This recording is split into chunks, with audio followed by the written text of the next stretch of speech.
इसीलिए दान से पीछे पीछे मत जाइए, आइए दान कीजिए और महापुण्य का लाभ कमाइए।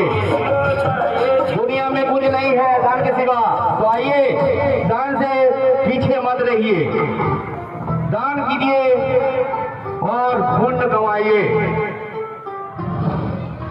हम लोग का निरसा अंचल में मनोज जी यहाँ पर आए हुए हैं, इसको बहुत बहुत धन्यवाद सर, जो हम लोग का यहाँ इतना बड़ा प्रोग्राम में पानी का व्यवस्था किए हुए हैं।